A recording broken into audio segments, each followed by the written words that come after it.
జీవితాన్ని ధర్మ మార్గంలో నడిపించు. నీకు తోడుగా ఉంది 9 భక్తి. మాతృదేవోభవ, పితృదేవోభవ. కార్తీక శుద్ధ ద్వాదశి, ఆ రోజున దాని క్షీరాబ్ది ద్వాదశి అని కూడా అంటారు. అలాగే కొంతమంది యోగి ద్వాదశి అని ఈ విధంగా జరుపుకుంటూ ఉంటారు. ఆ రోజున కార్తీక మాసంలో ప్రతిరోజు ఒక పండగేనండి. ప్రతిరోజు ఒక పండగే. అటు శైవులు కానివ్వండి, విష్ణువులు కానివ్వండి, వైష్ణవులు కానివ్వండి, అందరూ పూజ చేసేటటువంటిది. ప్రతిరోజు ప్రతి నిమిషం కూడా అది చాలా పవిత్రమైనదిగా భావిస్తూ ఉంటారు. ఈ శుద్ధ ద్వాదశి రోజున మనం చెప్పుకున్నాం కదండి, ఇక్కడ క్షీరాబ్ది ద్వాదశి అని కూడా అంటుంటాం మనం. ఈ క్షీరాబ్ది ద్వాదశి అంటుంటారు. దీన్ని సాయంత్రం వేళ దీపాలు పెట్టే టైంకి, ఇక్కడ పౌర్ణమి ముందు వచ్చేటటువంటిది కాబట్టి వెన్నెలు కూడా బాగుంటుంది. అక్కడ ఆ ఆరు బయట తులసి ఎప్పుడు కూడా ఇంటికి ముందు పక్క కదండి ఉంటుంది, ఇంటికి అవతల మన గుమ్మానికి అవతల పక్క ఉంటుంది.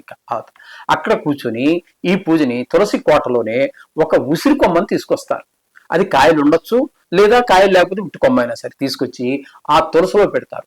తులసీదేవిని లక్ష్మీమాత గాను, లక్ష్మీదేవి గాను, ఉసిరి కొమ్మని నారాయణ స్వరూపంగాను. కొన్ని ప్రాంతాలలో ఈ ఉసిరికి లేకపోవచ్చు, లేదా వాళ్ళ సాంప్రదాయంలో లేకపోవచ్చు. వాళ్ళు ఈ శాలిగ్రామాన్ని విష్ణుమూర్తిగా పెట్టి వాటికి రెండిటికి వివాహం చేస్తారు. అంటే ఎందుకని అన్నట్టయితే దాని ముందు రోజున ఉత్థాన ఏకాదశి అంటారు. ఆయన అప్పుడు వరకు పడుకుని ఉంటాడు విష్ణుమూర్తి, నిద్ర లేచాడు, చాలా కాలం ఎడబాటు వచ్చింది కాబట్టి వారికి మళ్ళీ పునః వివాహం చేసి వాళ్ళని ఒకటి చేయడం కోసం అని చెప్పేసి చేస్తూ ఉంటారు. వాళ్ళిద్దరికి ఆ రోజున వివాహం. ముఖ్యంగా మనం గుళ్ళో వివాహం ఎలా చేస్తుంటాం దేవతలకి, అదే విధంగా ఇంటి దగ్గర చేసుకునే వాళ్ళు చాలా మంది ఉంటారు. కొన్ని గుళ్ళల్లో కూడా నిర్వహిస్తూ ఉన్నారు. నేను కూడా చాలా మంది ఇళ్లలో నేను చేయడం కూడా జరిగింది.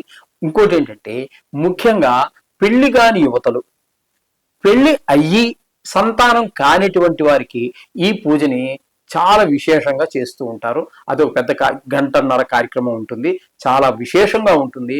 ఆ పూజను చూస్తే, లక్ష్మీనారాయణ పూజ చూస్తే మరి ఇంకంతకంటే వైభవం ఏం కావాలండి? అది మన ఇళ్ళ దగ్గర చేసుకునేది. ఇవన్నీ గొళ్ళలో చేశారనుకోండి, మన ఇంట్లో చేశారనేటువంటి తృప్తి తక్కువగా ఉంటుంది. అక్కడ చేస్తే అది పవిత్రమైంది, మనకంటే శాతమహత్యం మరీ ఎక్కువ ఉంటుంది. ఏదేమైనా మన ఇంటి దగ్గర మనం చేసుకున్నప్పుడు మన తృప్తి వేరు కాబట్టి ఈ విధంగా క్షీరాబ్ది ద్వాదశిని ఇంత వైభవంగా దీపాలు పెట్టిన తర్వాత ఆ వెన్నెల్లో కూర్చొని శుభ్రంగా ఈ పూజ చేసుకుంటారు. ఆ ప్రసాదాలు ఏవో తింటారు. తర్వాత మాత్రమే మడిగా శుచిగా శుభ్రంగా భోజనం చేసుకుంటారు జరుగుతూ ఉంటుంది. దీన్ని క్షీరాబ్ది ద్వాదశి అని కూడా అంటారు. ఇది అందరూ ఆచరించండి, అందరూ ఆనందించండి, అందరూ సుఖపడండి, అందరూ దైవ కృపకి పాత్రులు కండి. అంటే ఇక్కడ మీకు శివుడికి ఒక్కడికే కాదు ఈ కార్తీక మాసం విష్ణుమూర్తికి కూడా అని చెప్పి ఇందాక కూడా మనం చెప్పుకున్నాం కార్తీక దామోదరుడు అని. అందుచేత వాళ్ళిద్దరికీ భేదము లేదు, ఒక్కరే, ఆయనే ఈయన, ఈయన ఆయన అనేటటువంటి ఆ స్పృహ మనకి కలిగించడం కోసమే ఈ 2 రకాల పూజలు కూడా మనకి సమానంగా ఈ మాసంలో జరిపించడం జరుగుతుంది. శుభం భూయాత్.